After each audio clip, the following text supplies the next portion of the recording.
Good morning, Morning. City Utilities Committee. Chandra Farley, Chief Sustainability Officer for City of Atlanta.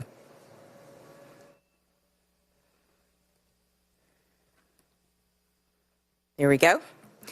So this is our final Utilities Committee presentation of the year. So when we started this year, we talked about trying to focus each of our presentations. So this is our final one. So we'll do a year in review and look ahead to 2025.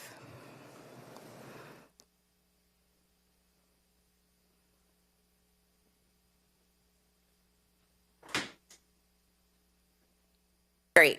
So I do want to return to Mayor Andre Dickens' vision. This vision for the City of Atlanta continues to be a guiding principle for our office. When I talk about the mayor's vision, I talk about this as a vision for environmental justice. Environmental justice is something that we root our activities in the Office of Sustainability and Resilience. So safe, healthy, connected communities is critical and a guiding light for our work.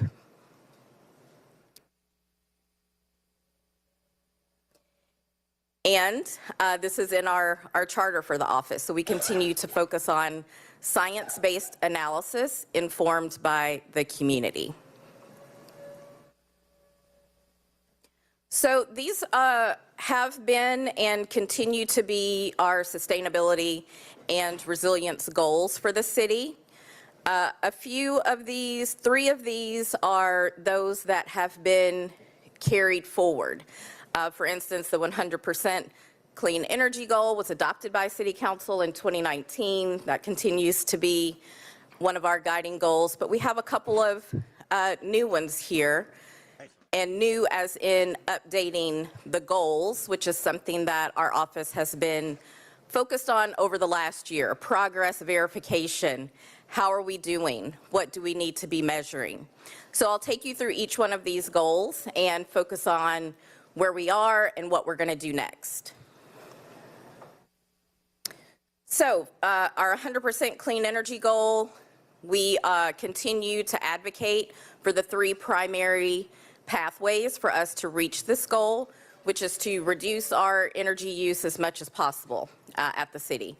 So driving for energy efficiency, especially in our municipal buildings, procuring as much renewable energy as possible, so continuing to expand our Solar Atlanta program and launching our residential solar-focused program, continuing upon the Georgia Bright pilot in early 2025 with the EPA Solar for All award that we are sharing with City of Decatur and Savannah. And we also need to be updating our pathway for that third path to 100% clean energy, which is purchasing renewable energy credits. So we have been working with our friends at Southface Energy Institute. What is that going to look like to get us to that ultimate 2035 goal? We know with our utilities energy mix, we will, based on our utilities energy mix still being 70% fossil fuels, we'll have to purchase those credits to offset that use. And so this is about where we are. Georgia Power, the utility, has recently updated its energy mix. That is our energy mix. So that is where this progress comes from as our progress to date. And those interim targets adopted by City Council means that we should be at 30% by the end of 2025. So lots of work again on updating how we get to that pathway. And excited about some of the new things that we're doing around renewable energy credits. We now have ownership of those through our Solar Atlanta program. We're working with law and procurement on what it looks like now for the city to sell those credits to generate some revenue that we will redirect back into projects.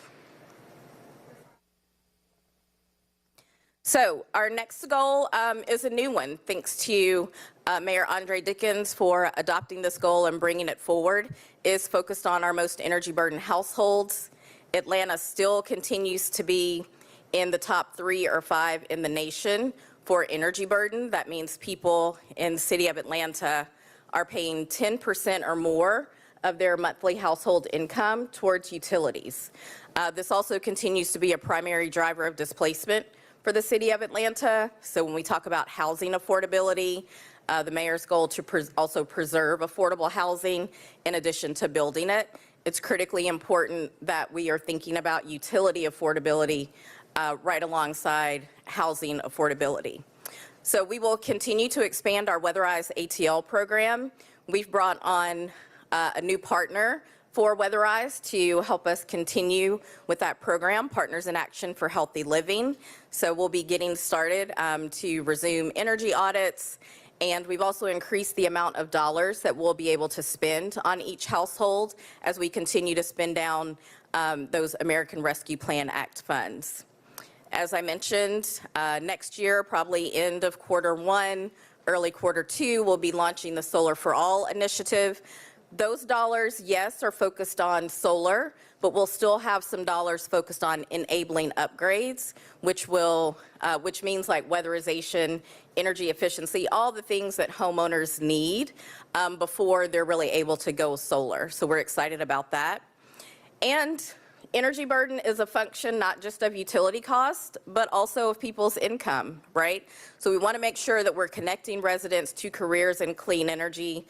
That means HVAC, plumbing, lighting, electricians, all of these trades that we really need and are talking about when we say clean energy. And with about rounding up 50,000 households in the city of Atlanta being classified as energy burden households, we have a large pipeline of available work here in the city to drive those careers. Our next goal, updating. Our goal has been to achieve a 40% reduction in our greenhouse gas emissions. Our largest source of emissions in the city of Atlanta is buildings or electricity serving buildings. Our second largest source of emissions is transportation. So we're really focused on advancing fleet electrification. Department of Public Works and Office of Fleet Services has been a critical partner in this.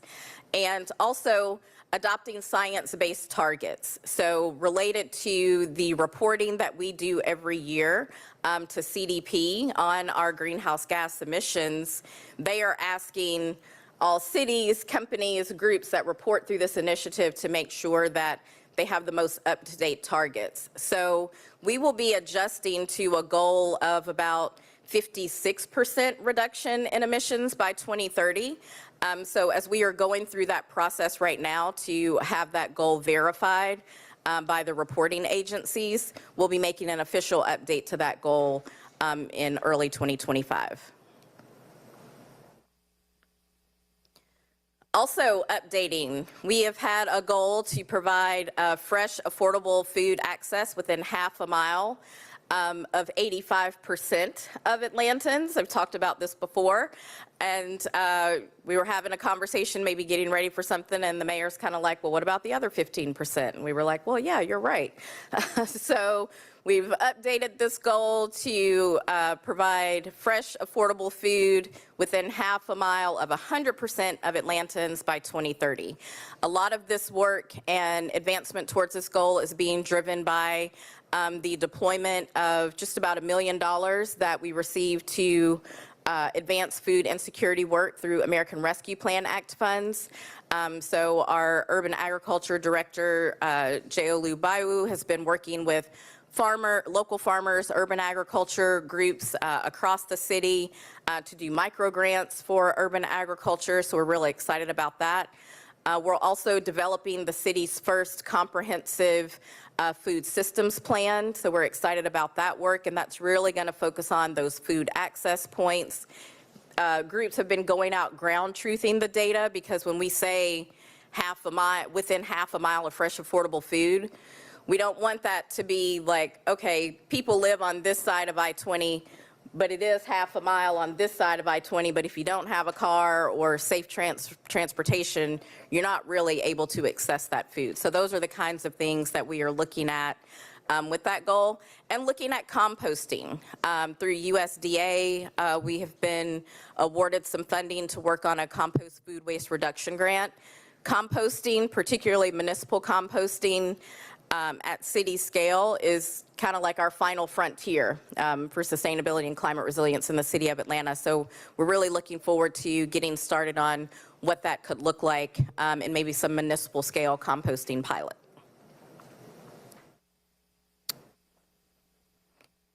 New, so we're talking a lot about electric vehicle charging. So we've got a new goal to add 250 electric vehicle charging points in 2025. This will be driven largely by deploying the $11.7 million from the Charging Fuel and Infrastructure Grant that we received. That was about a $32 million proposal. So this portion was specifically focused on a mega charging hub at the airport. So we are continuing to work with the airport, continuing to work with ADOT on what that looks like. Depending on the site update that we're looking at right now, because we wrote this grant about a year ago, so a lot of things have changed. We may have some additional dollars to deploy beyond the airport, but stay tuned on that.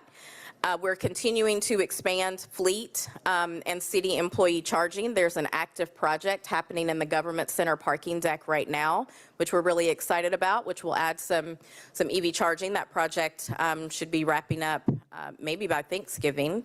And continuing to expand also charging for the community that can serve the fleet, but also the community at large by looking at municipal buildings like our recreation centers, the golf courses, places like that where we can have charging for community, but also our fleet can charge there as well. And so let's talk about some wins. We've had a lot of wins this year. We are a Bloomberg American Sustainable City that has brought some additional staff capacity to the mayor's office and the executive office and working directly with my office. Another sort of national philanthropic funded effort, Greening American Cities through the Bezos Foundation, will bring us some additional staff capacity here pretty soon to support our urban agriculture and food systems work. We just announced our first Youth Climate Action Fund awardees. We're super excited about these high school and college students that received grants ranging from $1,000 to $5,000 to implement projects in their communities. They have to complete those by the end of the year, so we look forward to celebrating them.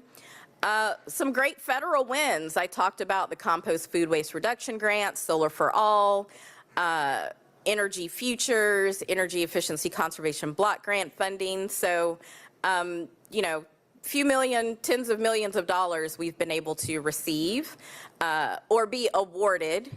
Haven't actually got a lot of those checks yet, but they are forthcoming. A lot of work on our fleet. So again, want to thank Department of Public Works and Office of Fleet Services. Our ranking in the green fleets went from 35 to 19 this year. So want to thank Deputy John R. Seidel, who's been focused on convening our interdepartmental fleet electrification working group. Multiple departments across that group meet every other week and really drove our success around the Charging Fuel and Infrastructure Grant, this increase in our ranking, and we've just got an updated fleet analysis, which will help us update our alternative fuel conversion goals. And we'll be updating our electric vehicle ordinance, electric vehicle readiness ordinance we'll talk about in a minute. And then just some recognition for the city. We are once again EPA Energy Star City, which means we have consistently ranked in the top 5 for a number of Energy Star buildings across the nation. That is critically important. It helps support our commercial building energy efficiency ordinance, where any building in the city, 25,000 square feet or more, is required to report their utility data to the City of Atlanta, which helps us stay on top of our clean energy goals and our emissions goals. So super excited. We also, with the ACEEE City Scorecard, City Clean Energy Scorecard, increased a couple of spots in that ranking as well. And we are actually in the process now of getting technical assistance from ACEEE, which is a national technical assistance organization focused on energy efficiency, to help us figure out how we continue to increase that ranking. And just another example of some of the innovation and partnerships that are happening around multiple areas, but there's some overlap here when we talk about Hertz electrifies Atlanta. I think we were the second or third city to launch this program. We continue to work with Hertz, and through our partnership with Atlanta College and Career Academy, Hertz brings an electric vehicle maintenance curriculum to schools. So they have been rolling that out at Atlanta College and Career Academy. Hertz brings students out to meet other people who have come through that kind of program and now have jobs in focus on electric vehicle maintenance. That is a clean energy career. So I think it's really important to quantify and be specific when we are talking about what the clean energy economy really means. It is these students starting as early as high school getting exposed to these innovative careers. And we continue to expand the Solar Atlanta program. Again, we have the largest municipal solar program in the state. We're up to 36 sites. All of the departments here are critical to our efforts to continue to expand that program. And just in general, want to thank the departments. You know, we set policies, plans, and targets and set goals as a mayor's office, but it is operationalized through the operating department. So their partnership is critically important to our efforts to achieve these goals. And our 2025 priorities, updating these sustainable ordinances that are on the books for the city. Deputy Chief of Staff Wagner and I are looking at all of these. We've got some priorities on which ones are going to be updated. Our electric vehicle readiness ordinance update will be first on that. Lots of work going on with that. Fire safety, Office of Buildings, all of those departments are engaged in that effort. A lot of implementation time for those federal funding awards and when we start to actually receive the dollars from these awards. Activation of the Community Energy Trust Fund. So this was something that when I was on the advocate side with many others, talked with the mayor about this, and he continued to be supportive of this as in his role as mayor, and want to thank Councilmember Bakhtiari and Councilmember Juan for supporting that. So now we've got to work on the utilization policy for that. City of Decatur recently passed theirs because we want to make sure that this fund is able to not just receive the city allocation, but the federal funding dollars that we are talking about, those need to be able to flow into that fund. The revenue from the sale of renewable energy credits that we are talking about, those dollars probably need to flow into that fund. So those are things. We'll also be working with our Clean Energy Advisory Board on that. There's a Clean Energy Funding and Financing Working Group of our Clean Energy Advisory Board, so we're looking forward to getting that community feedback on how to make sure that fund is working best for all of Atlanta. We will also launch into citywide engagement for the city's first Climate Resilience Action Plan. So we had a Climate Action Plan. It's about 12, 15 years old at this point. We had a Resilient Atlanta strategy that was done back in 2017, the Clean Energy Plan. All of those things are overdue for an update, and those updates and new direction based on the City of Atlanta's climate perils that we've identified over this year in some work we've been doing with the climate team at Fannie Mae. So that's been really interesting to work with them, identifying our climate perils, and now that we will take those 3 climate perils, flooding, drought, heat, into development of our Climate Resilience Action Plan over the next year. We'll be presenting the framework for that Climate Resilience Action Plan that we've been working on internally and with our Clean Energy Advisory Board at our final Clean Energy Advisory Board meeting of the year. It is happening November 12 at the Russell Innovation Center for Entrepreneurship. We'll be presenting that the mayor will be there. We'll be presenting that framework to the group and to the mayor and talking about incorporating the recommendations that the Clean Energy Advisory Board presented at our August meeting that they have been working on over the last year into that plan. And then finally, operationalizing those updated goals, right? We want our goals to be smart.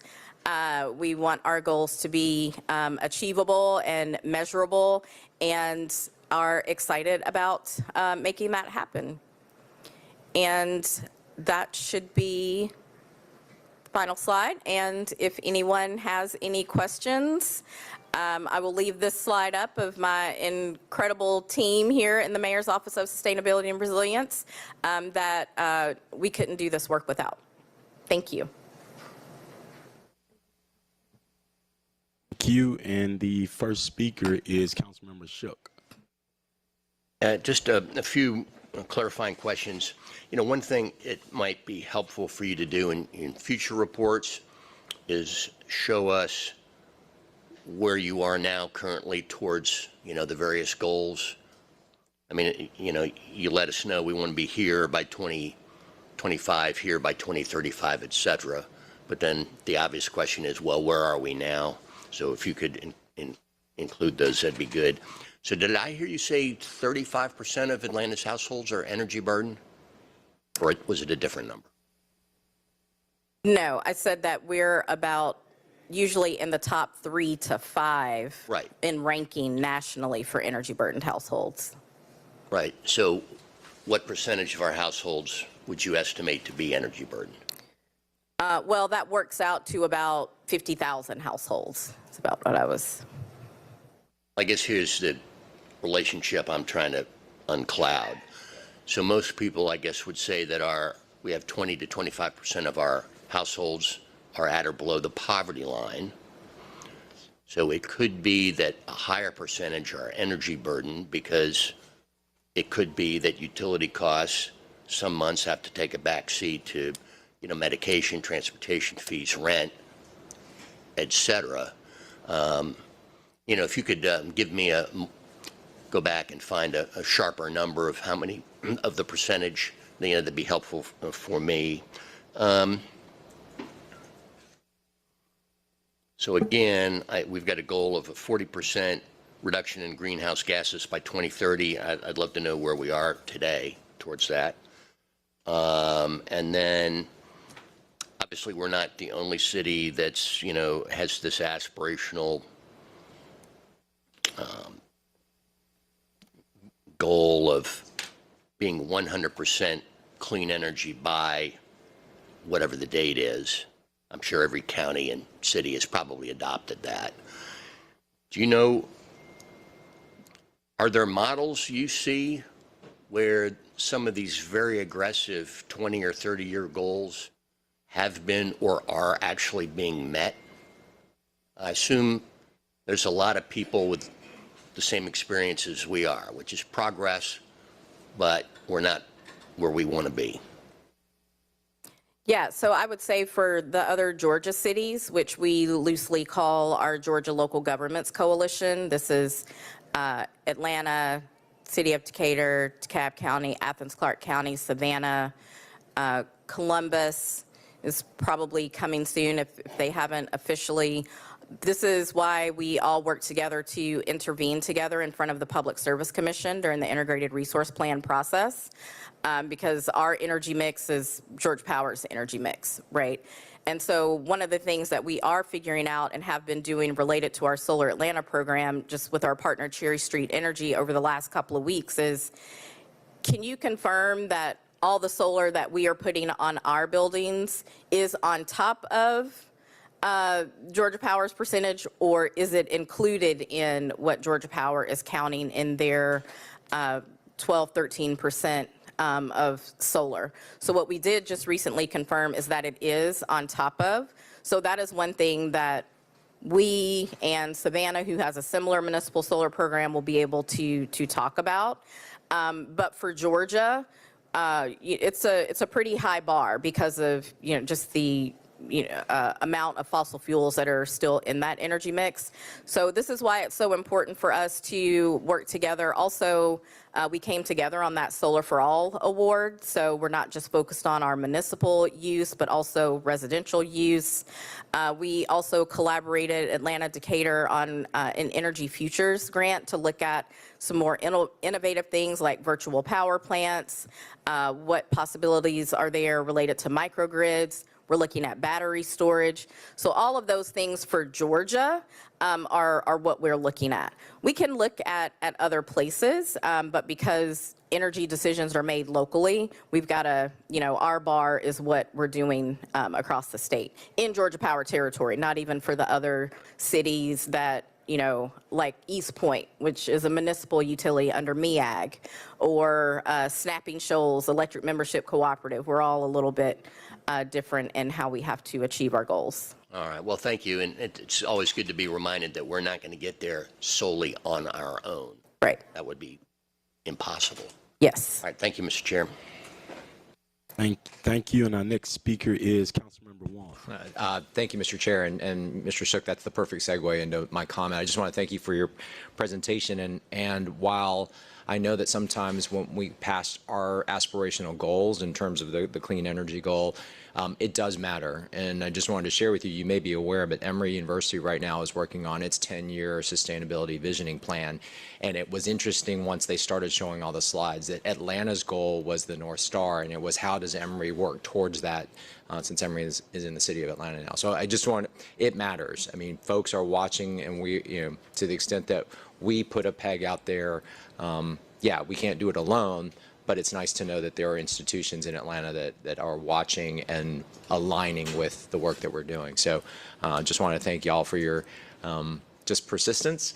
Because sometimes it does feel like we're just aiming at something that no one's necessarily paying attention to, but the reality of it is they are.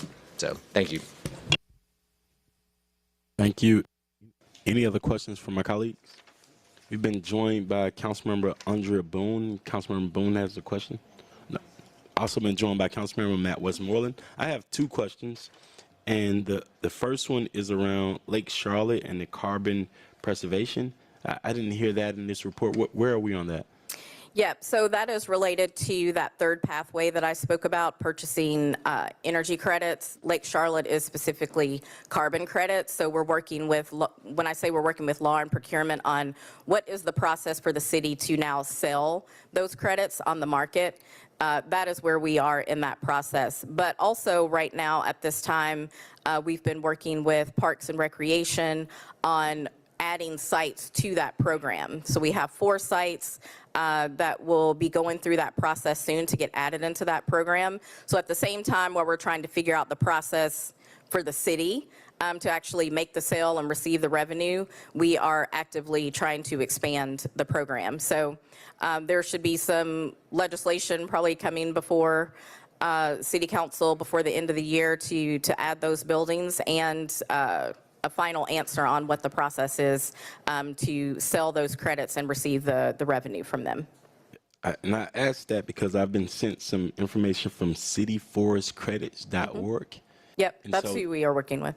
Okay, so the application that's on their website, is it active? I don't know about an application on their website, but we are going through the same process that we went through to have Lake Charlotte selected as our first pilot site for the program. Okay, if you can check into it, it looks like an application on their website with John Sedell's name on it. The next questions I have were around updating of the fresh, affordable food within 0.5 miles. Where are we on this? And Yeah, so I'll say one thing. I think the page that you may be looking at on the City Forest, that's our project page. Okay. So that's where everyone can go to see that we are registered with City Forest credits, that we are actively generating credits, and how that will change year to year. thank you. That's exactly what it is, too. Thank you. Yes, yes.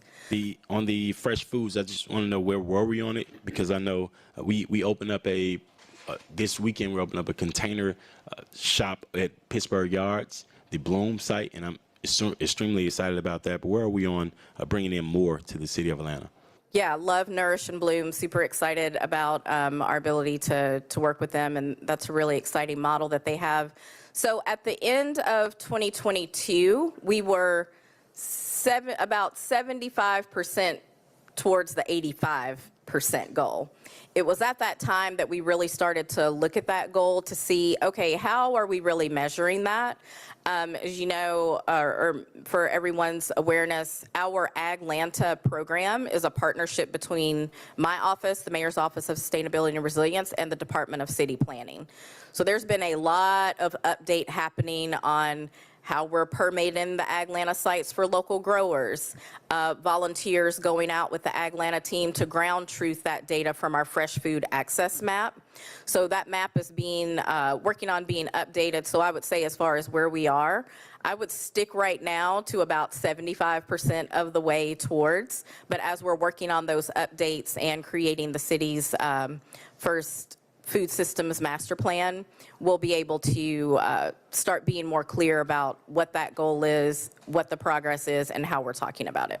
And one last thing, I'm super excited about the city's electric vehicle charging ports program. Even more excited to know there may be extra funding left over after we finish at the airport. You can't get to the airport without going through District 12. And so District 12 needs these. We have a golf course right there on the street, and you can't get to the airport without touching us. So as you open up, please, I don't know if you all are open to working with council members on this, but we need some of these charging sites in our district. Absolutely, and we can share with you, when we were preparing for this grant, we now have, Deputy Seidel worked with Hertz, Uber, Electrification Coalition, RGIS, Parks, to put together a map of the city and where charging was and where we needed it. So it's got a lot of points on it, but we can certainly share that so you can dive down into that and see. But yeah, that will be critically important with those recreation centers, fire stations, as we continue to try to expand that charging. I appreciate you, and once again, the golf course as well. And I just want us to be open to it, because if you're looking at a map of the city and you see the airport so lit up, you may say, hey, they have enough on the south side. Okay. The airport is not, it's a little bit separated, and we need them in our community as well. So please keep it. Thank you again. And thank you again. Thank you, everyone. So we'll move forward with our meeting. Actually, I'll entertain a motion to. Has it been called to order? Oh, wait. Let's start back over. Good morning and welcome to the October 29th meeting of the City Utilities Committee. I am Councilmember Antonio Lewis and chair of the committee. I'm joined by Councilmember Alex Wan, Councilmember Howard Shook. To my right, Councilmember Matt Westmoreland, and to his right, Councilmember Andrea Boone. Can we have a motion to adopt the agenda? It's been moved and properly second. Moved by Councilmember Shook, second by Councilmember Wan. Please open the vote.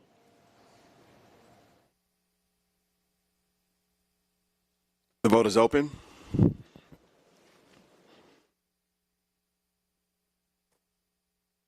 The vote is closed. 5 yeas, 0 nays. The agenda has been adopted.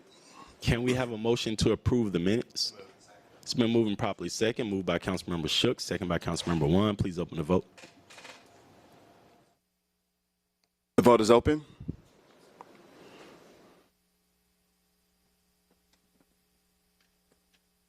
Will everyone please vote? The vote is closed. 5 yeas, 0 nays. The minutes have been adopted. We now get to go into public comment, and the first speaker I have today is Ms. Gail Warren.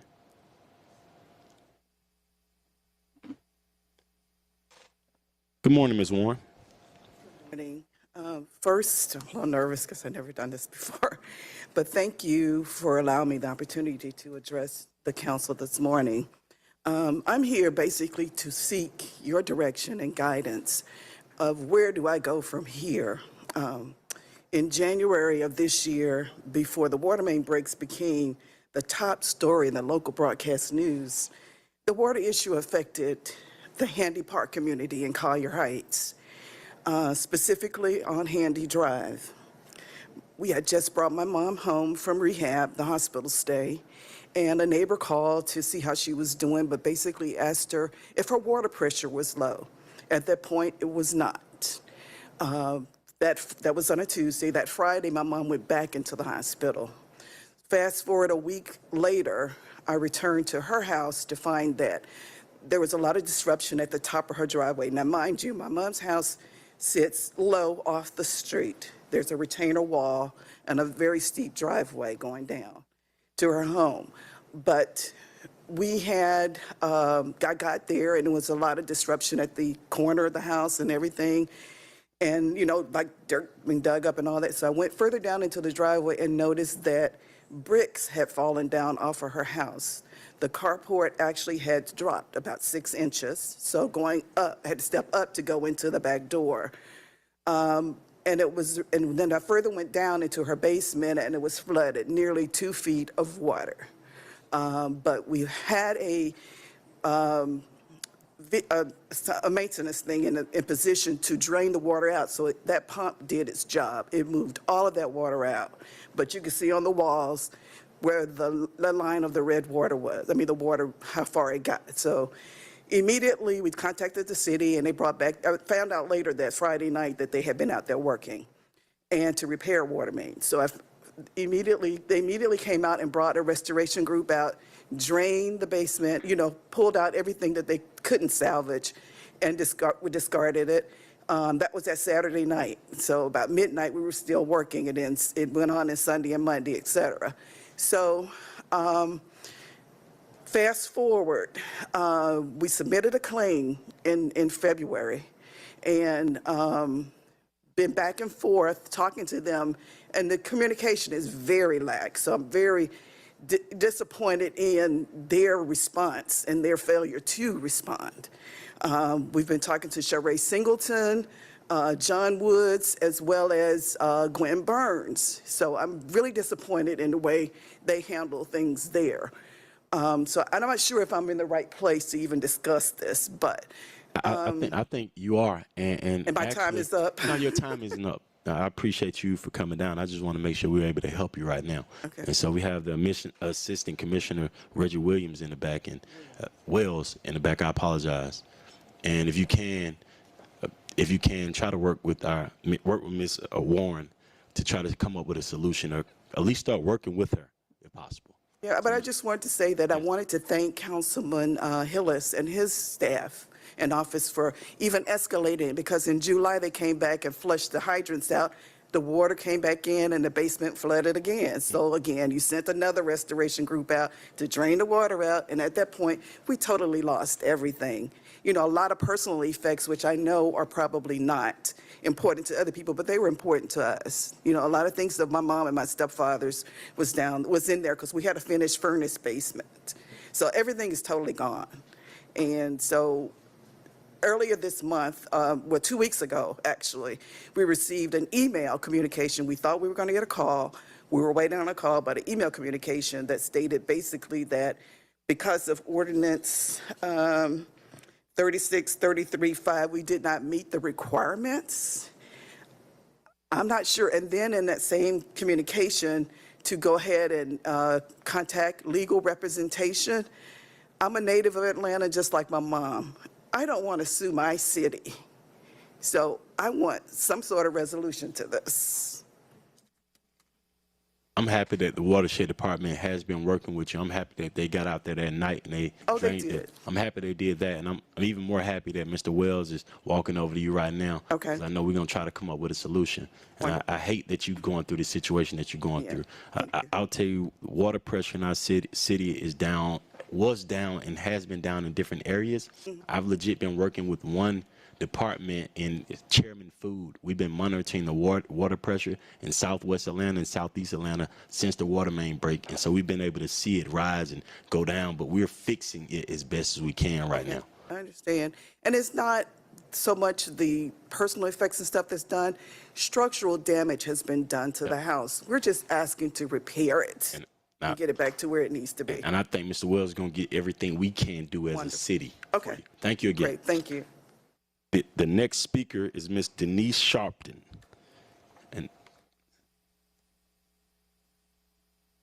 Sharpton, did I say it right? I apologize if I did. I didn't sign up to speak, Okay. but I'm glad to be here. Good to see you. Good to see you. Good to be seen. Mr. Earl Young.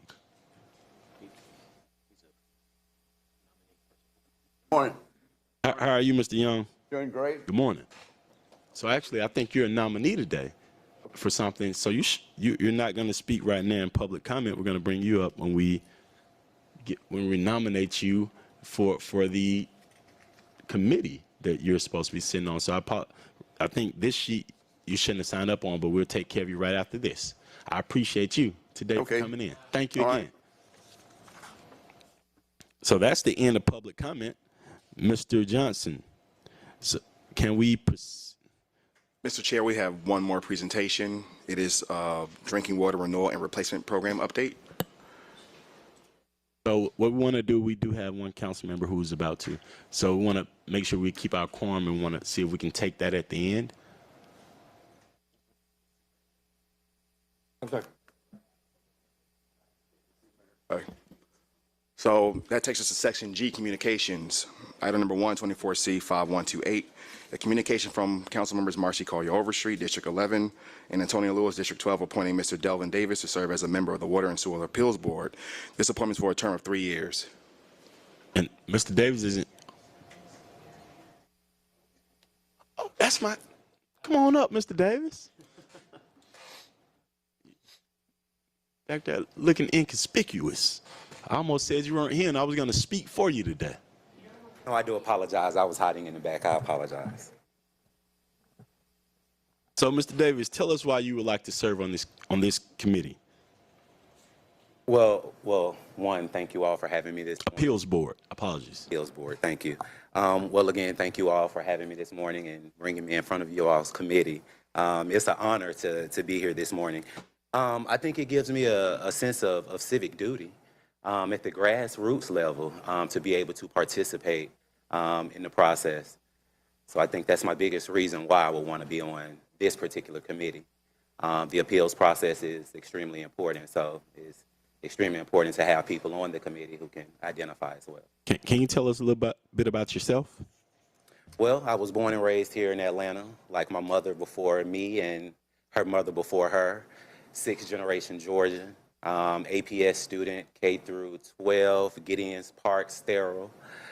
Attended Alabama State University, studied political science and English writing, came back home, and participating in community and civic engagement aspirations.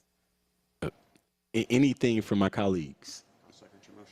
I'll tell you that Pittsburgh is lucky to have you. District 12 is lucky to have you. And I move that we accept Devlin Davis right now. Second by Councilmember Westmoreland. Please open the vote. The vote is open.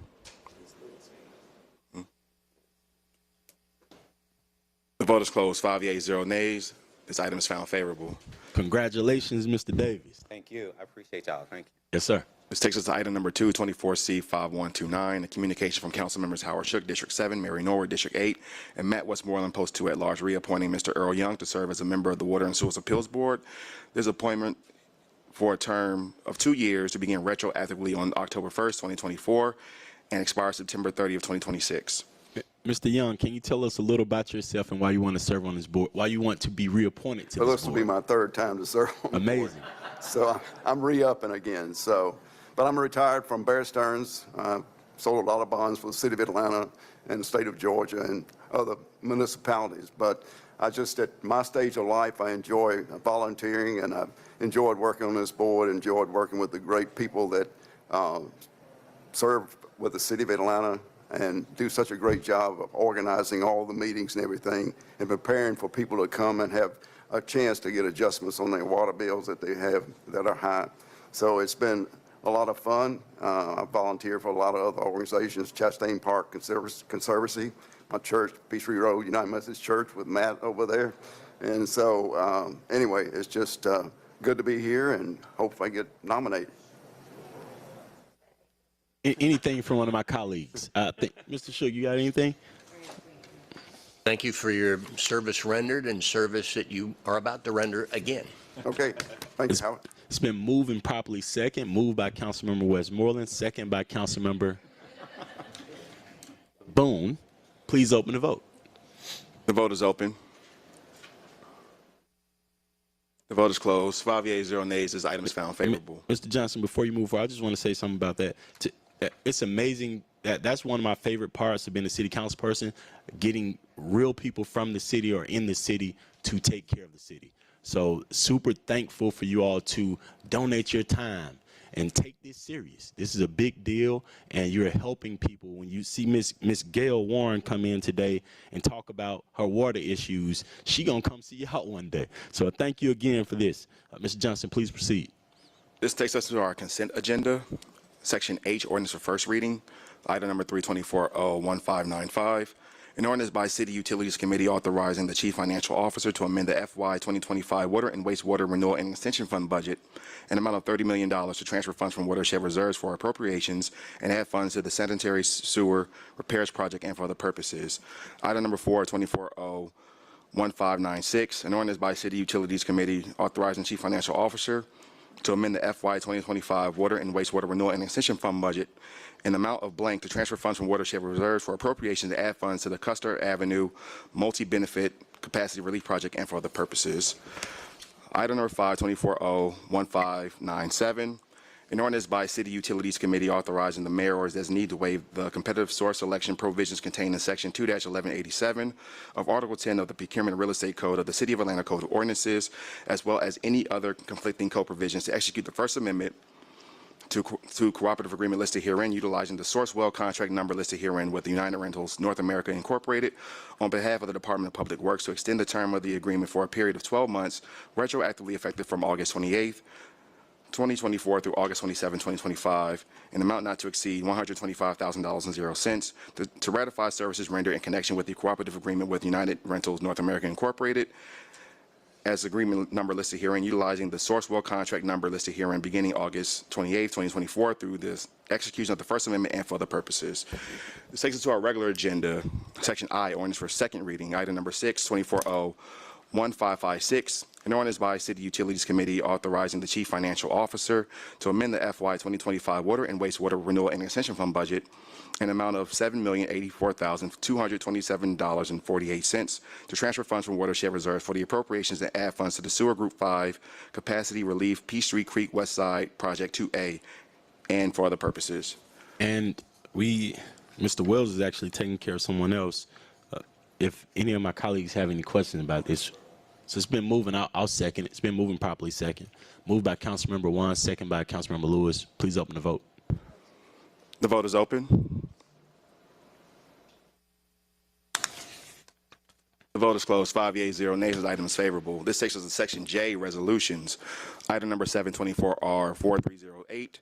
A resolution by Councilmember Andrea L. Boone to amend Resolution 24R3456, adopted by the Atlanta City Council on June 17, 2024, and approved by operation of law per City Charter Section 2-403 on June 26, 2024, to clarify the not to exceed amount of the contract and the city's share of that cost and for other purposes. It's been moved by Councilmember Wan, second by Councilmember Boone. Please open the vote. The vote is open. The vote is closed. 5 yeas, 0 nays. This item is favorable. This takes us to item number 8, 24R4311, a resolution by Councilmember Mary Norwood establishing an infrastructure sustainability task force to partner with the administration and subject matter experts to review and improve the sanitary sewer and combined sewer infrastructure in District 8, as well as to address the rehabilitation of Peachtree Creek, a major urban creek in the city of Atlanta, and to make recommendations for quality of life and health enhancements for city residents, visitors, and businesses, and for other purposes. Committee, good morning. We're asking that the administration would like this paper held for one cycle, time certain, and to amend it today to not have the members of this task force come before council confirmation, because over half of them are city commissioners. And the other half are selected based on specific expertise. So this is 2 engineers, the conservancy director, the Buckhead Coalition chair because the mayor specifically asked that an attorney be provided by the community as well as the engineers. And the last one is Livable Buckhead's executive director, who will convene this committee as a volunteer. So we are asking that it be amended and then held for one cycle while we work with the administration on final language. And thank you, Councilmember Norwood. Councilmember Juan. I'll make the motion to amend, but while we're opening it up for amendment, let's correct Denise Starling's last name. It's actually Starling with an A, not Sterling. So let's. You're exactly Yeah, right. So move to amend. Thank you. Please open the vote. It's been moving. The vote is open.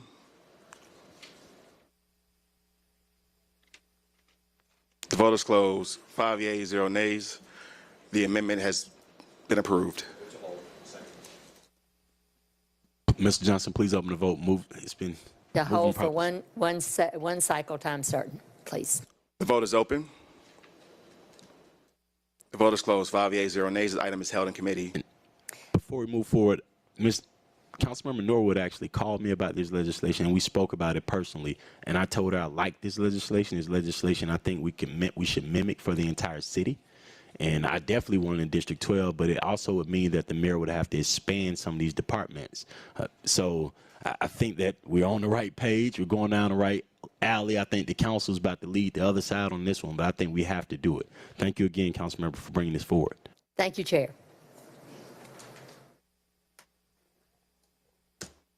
Mr. Chair, we have one item coming off held on page 6, item number 13. May I sound the caption? Please do. Item number 1324R 3849, a resolution by Councilmember Marcy Collier Overstreet authorizing the mayor or his designee to execute the Sixth Amendment to agreement listed herein, green infrastructure and landscape services was Mariani Enterprises LLC doing business as Ed Castro Landscape for landscaping services at various facilities on behalf of the Department of Public Works to add funding in the amount of $3,834,418.48. All contract work will be charged to and paid from the fund department organization account number listed herein and for other purposes. Mr. Chair, the department requests that this item be filed.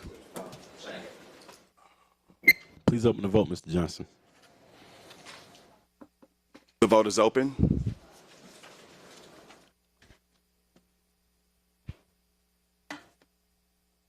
Will everyone please vote? The vote is closed. 5 yeas, 0 nays. This item is filed by committee. Mr. Chair, that concludes our legislative items for today. We have one more presentation. Please do. Please proceed. We have the presentation. Mr. Peter Amen, one of my favorite people over in the administration, gets to come over today. I don't really get to hear from you that often, so. Well, thank you. I really think we need walk-up music for these presentations. Just you, bad man. I would like Kendrick Lamar. Okay, not like us. Not like us. They Come not on like now. us. Not like you. They Come on not now, like that's us. why I'm not That's my favorite guy in the administration. All right.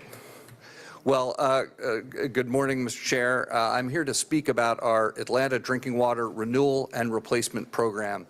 That's a working title. This is a major program of, frankly, probably decades in duration, similar to the rehabilitation of our sewers. So because of the importance of branding, we may modify that over time, but for the moment, that's the working title. It does kind of sound like add water, so we're in the general direction. I want to do a couple things this morning. One is just give some context around how we're structuring the program, and then talk a little bit about its objectives and talk about some of the major elements within it. Commissioner Wiggins was to join me, but he had an urgent situation he had to attend to, so I will cover his materials, but normally you will see both of us up here when talking about this matter. Well, thank you. So just briefly in terms of the agenda, the first item is just to talk about the OXO major project definition, which is a new acronym that stands for the Office of the Chief Strategy Officer. Again, still working on the language, but CSOO sounded like SOO, and just CSO sounds like combined sewer overflow, which is not really what we want our brand to sound like, so we're still working on that. But I'll talk a little bit about how this program fits in. We'll then talk about the scope and charter. And then one of the things that you specifically asked for was what we're hearing from the Atlanta Water Advisory Group. So we will go through that. I won't go through this slide in great detail, but as many of you know, as the inaugural Chief Strategy Officer, I wear effectively two hats. The first hat is to support the mayor and senior team on the development of strategy for the city of Atlanta, research and analysis and strategy development. The second hat I wear that the mayor asked that we take on as a group is what we call major projects. We are here to serve and help the chief operating officer, the department heads, other elements of the city with major projects. I won't go through all the characteristics. The key thing at the top of the slide is just note these are major projects that are designated by the mayor. They're highly critical. They often require accelerated results, additional resources, additional coordination. Currently, there are only 3 projects that are so designated. First, the rapid improvement of the R.M. Clayton Water Reclamation Plant. The second is the one we are here to talk about today, which is the strategy and program to restore, replace, increase the resilience of our drinking water system. And then the third major project is around moving Atlanta forward and accelerating the infrastructure projects therein. So in terms of how this is structured, we have a series of objectives for the drinking water program. As I mentioned, this is a multi-year, multi-decade, in fact, program. So just to give you a sense of this, the first thing we needed to do was stand up and are, in fact, still in the process of standing up the program management infrastructure. And so that will be an ongoing exercise. We have, and the mayor has asked us to work with the Mayor's Office of Emergency Preparedness, Atlanta Fire Department, police, other departments to help pull together additional preparedness plans and resilience plans for water and other emergencies, right? So we learned a number of lessons from the last water main break. While I would like to be able to say we'll never have another water main break again, that's probably an unrealistic guarantee. So we want to be as prepared as possible for those and other situations we may encounter. On that vein, we are also working with the Chief Communications Officer and the departmental communications officers to ensure that whether it's a drinking water main issue, or some other issue, that we have our communications as smooth as they possibly can be and as proactive as they can possibly be. Obviously, a huge part of this program is assessment and planning. We are taking a look and doing an assessment of all our drinking water treatment plants, our distribution system, both those of medium-sized mains below 16 inches and large ones above 16 inches that the Army Corps of Engineers will be helping us with, as well as the distribution systems, equipment, pumps, technology, overall technology, our SCADA systems, which are our control systems. All that ultimately results in a new and improved capital improvement plan. Obviously, also within this overall effort, there will have to be various procurements. And of course, you then have to do the installation and construction and restoration of the roads. When we replace major water mains, that will be an important part of this. And then lastly, of course, as a city operations, the Department of Watershed Management has all sorts of ongoing testing, but we'll be working with them to support them in improving even further both water quality testing and leak detection, and finally operations review. So that's when we talk about the Atlanta Drinking Water Replacement and Renewal Program. These are the major elements. It's a big program. And so that's why the mayor felt the need to get the assistance of the Water Advisory Group, which I'll talk about in a minute. It is worth noting, just for purposes of this conversation, that the governance structure from this is not dissimilar from other major programs the city has undertaken. And what I mean by that is this program is run by the Chief Operating Officer and the Commissioner of the Department of Watershed Management. You will see them in yellow there.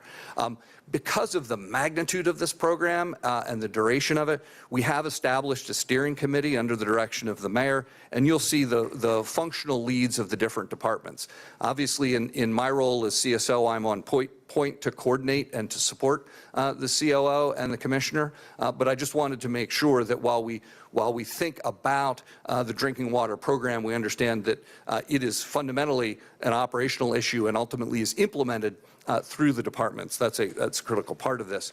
We are bringing to bear a whole of city government approach to this, though, because again, over the next couple decades, this will touch every part of the city and beyond. Because remember, our service area is 1.2 million people, and so that is, quite a number of people in the region. Because of that, the mayor asked us to form a group the mayor called upon, former Mayor Franklin. This was initially called the Water Advisory Panel. Unfortunately, Water Advisory Panel has an unfortunate acronym that had already been claimed, so it is now called the Atlanta Water Advisory Group. I will let you look at the members here. I think I presented last time on this. They are true experts in this. It is a select, small, very informal advisory group. We will likely add a few people to this, and over time there will be other groups potentially that will be formed.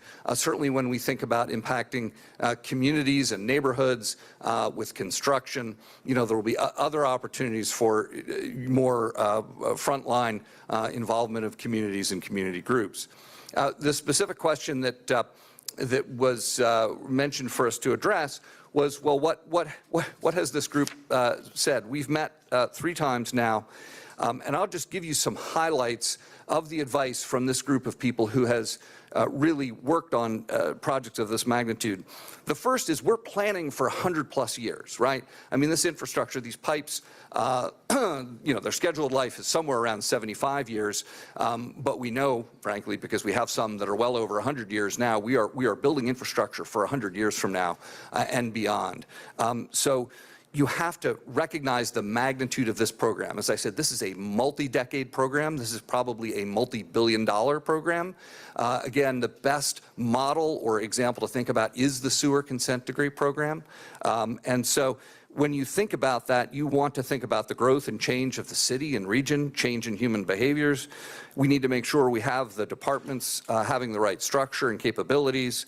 Obviously, you have to consider program funding, program management and funding.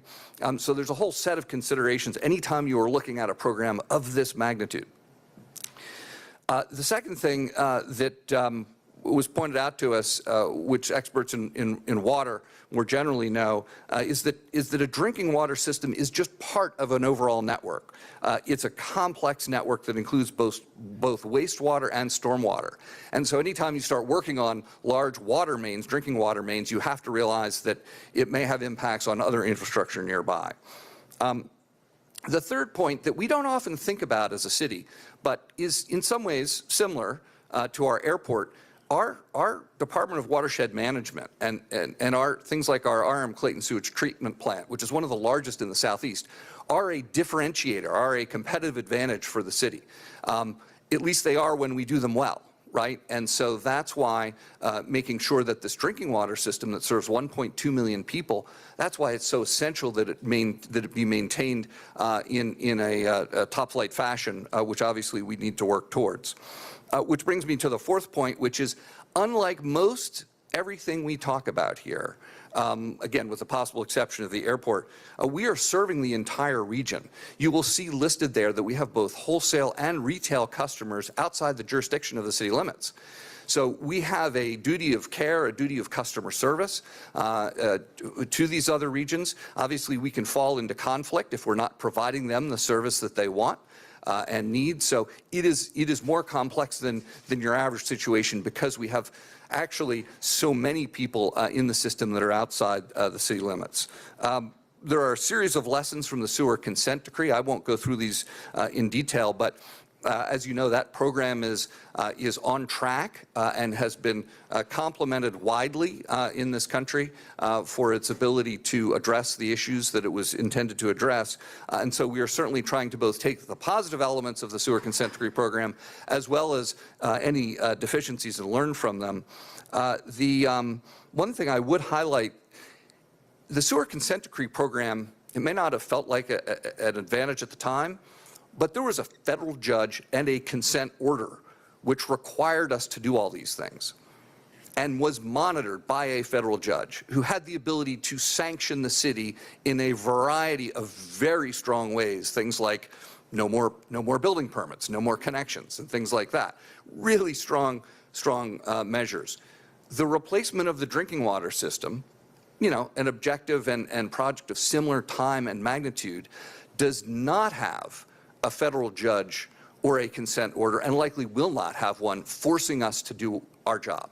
So this is something that this city council, obviously this administration, is very aware of, but maintaining that energy and that enthusiasm over a 20-year period is not a small feat. So setting it up correctly with the right public involvement, with the right base of support, with the right revenues will be important. Around the overall program, we definitely want to be proactive and prepared. You know, considering the long-term strategy, we want to be even more proactive around communications. I mentioned that earlier. And we want to think broadly about the required actions when we do have an incident. And what I mean by that is, as we think about resilience, there's a number of things that we have been talking about in terms of preparing. Again, we hope it doesn't happen, but if we do have another water main break, how do we have potable water in tankers? How do we have water in distributed facilities? How do we have even more things in place? There were a number of things in place between us, GMA, and FEMA that we took advantage of, but we certainly can do more to be proactive and prepared. And then finally, the other thing that was stressed by the Atlanta Water Advisory Group was the importance of leak detection and other technology. I think the Commissioner may have spoken to some of you about our pilot in leak detection. We will be continuing to use leak detection technology and as well as other technology. And then on the overall technology side, as we increasingly automate and use SCADA systems or distributed control systems, we have to be very concerned with cybersecurity, both at the centralized control node and also at the individual device level. In industry, one of the more complicated tasks is actually updating the security software or patching the security software on individual devices. So think the individual motor controller for a pump out in the field or an automated valve. That smart device oftentimes is not updated, not necessarily in Atlanta, but in other places with the latest security software. So there are a lot of cyber security and technology implications that this group has brought to our attention that the department has been working on. And then let me close. This is the slide that Commissioner Wiggins was going to speak to. It's really just to highlight what we're actually doing now in addition to getting this program off the ground. The Commissioner will come back and I'll come with him and we'll talk through status on these in future discussions. But in brief, the program elements that are underway, obviously the establishment of the program, the department has set up new reporting protocols for leaks and water main breaks. There was a leak detection pilot program. There are results from that. They're in the process of setting up a 24-hour-a-day command center to help with leaks and other operations. They've set up an internal team in watershed management to address and help with post-recovery from incidents. There's been a series of initial mapping of the drinking water system and overall analysis, so we now have a grid of the age of pipes and the type of pipe material so that we know for the vast majority of the system you know, where we need to start looking, where are the oldest pipes. There is also a review of critical infrastructure, so think hospitals, jails, senior living facilities, anything where the residents or users of that facility are particularly at risk or in need if there were a disruption. So we are undertaking, or rather the Department of Watershed Management is undertaking a mapping and supply assessment of those facilities specifically. We are also initiating outside support to do a assessment of our drinking water plants, the technology and operations of those. We are going to obviously need program and project managers as part of this, just as was the case within the consent decree. And then, of course, we've been working to set up a program with the U.S. Army Corps of Engineers. We have our initial draft scope. They have almost finalized the final detailed, which is a very detailed document for how they will proceed with the large water main work. And so that is an ongoing effort with the federal government. We'll be doing the medium water main assessment patterned on the same process. And then we'll be starting the operations review and improvement work. Actually have started that already. So as I said, the commissioner will come back and give you detailed status updates on all those over time, but just wanted to give you a sense of all the things that were happening underneath this program already. And happy to take any questions. Thank you. The first speaker is Mr. Howard Shook. I'm glad you're on this. I have to say, I'm quite sure this is going to be the least reported upon, yet most important presentation that's going to be made to this council in a very, very long time. Because you have said 20 years and billions of dollars. Correct. I think there's 4 of us here who understand that, and probably nobody else yet, except for y'all. So we all know we pay more in water sewer fees than anyone else, especially when you add on the penny sales tax. Percentage of those that are below the poverty line, 20 to 25%. Now, you can't get blood out of a turnip. So I know you're a long way from giving us a finished kind of product, but I'm sure you've had discussions about how this is going to be funded. We have, and you've heard the mayor in various public forums talk openly about certainly our pleas and requests to the federal government. And so, he has mentioned the scale of the program in public settings and also our hope to get federal support with this, along with, other types of support as well. This will be a process, though, as you know. Yeah. I mean, our hope was to get the federal government Yes. to help pay for the consent decree, and we all know how that worked out. Yes. I would think at the very least, y'all would already be going to Washington to ask for an extension, which we have earned and deserved, on the consent decree that we're already embroiled in, because something's got to give. I mean, that's a $4 billion program, and we're talking about maybe another 2 here. We are certainly providing context to people on the costs we've already endured. So every conversation we have with everybody starts with exactly the points you just made. So thank you. And you also just sort of breezed over the reality that we're going to have a program management team probably with the same throw weight as the one that has cost us hundreds of millions of dollars for sanitary.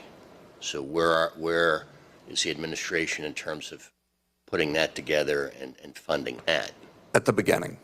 Right. I mean, one of the reasons why the mayor asked for the former mayor to create a advisory group and why we are being so thoughtful and considerate about this is exactly the need to structure that program in combination with the department and procurement, who will lead the exercise, to make sure that we avoid the pitfalls that may have occurred before. So we're well aware of that challenge, and for that reason, we will probably crawl, walk, run a little bit on this one to make sure we get that set up in the most effective and efficient way possible.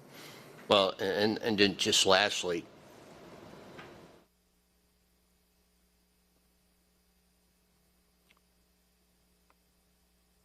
I'm going to stop and say good luck. I mean, I'm staggered to think we're going to, well, let me ask it this way.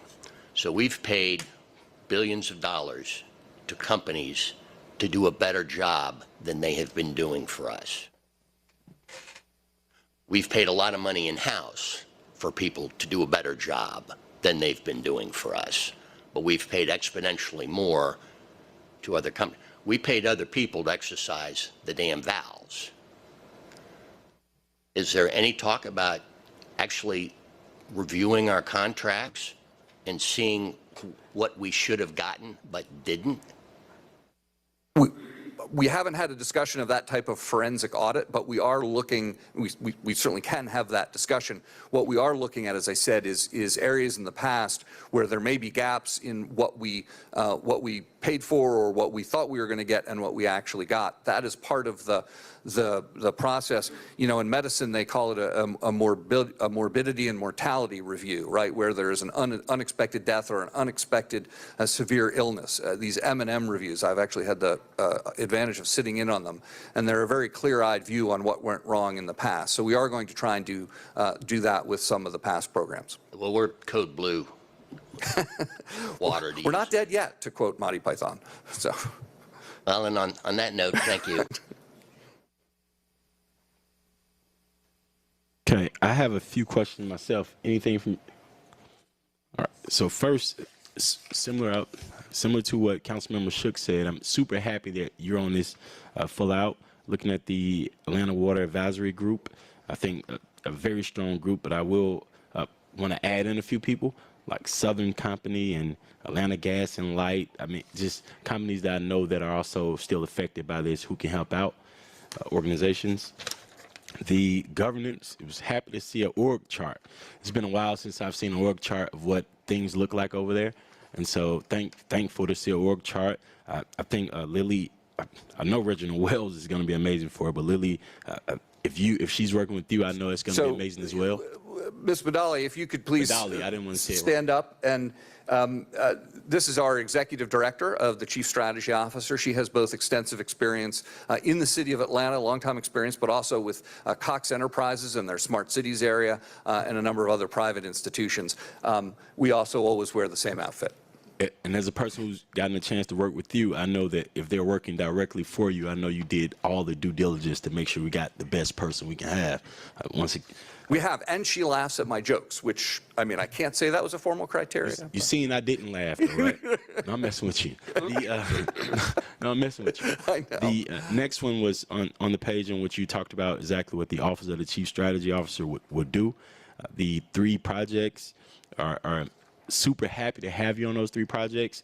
And does that mean that we reach out directly to you on the Moving Atlanta Forward infrastructure program now? No, I'd ask that people continue to work with the departments. Again, the COO and the commissioners, you know, they run the operations, and we have to be crystal clear that they are in charge, right? What I do and what my team will do is help with systemic solutions, improving processes, and certainly if you have ideas about those things, I'm happy to talk to anybody anytime, as you all know. So certainly reach out to me on sort of systemic solutions. But if it's a particular street corner or particular issue, definitely keep reaching out to the departments directly. I appreciate you. That means I can reach out now. Last thing, the serving the region on the Atlanta Advisory Group early key messages. I've been able to reach out to the cities of Union City, South Fulton, and Chattahoochee Hills, and I know that they were working on getting their own water system. They were working on finding their own way to provide their own water. So feel really good with you working directly with them because they should never leave us. They should always work with us as a true group project as the Atlanta area. So super happy to have you working with them to help alleviate these issues. Thank you. Anything else from my colleagues? Okay, we are meeting. They not like us. All right. They not like us. Thank you. I'll take walk-off music. All right. Meeting Outstanding. adjourned. Thank you.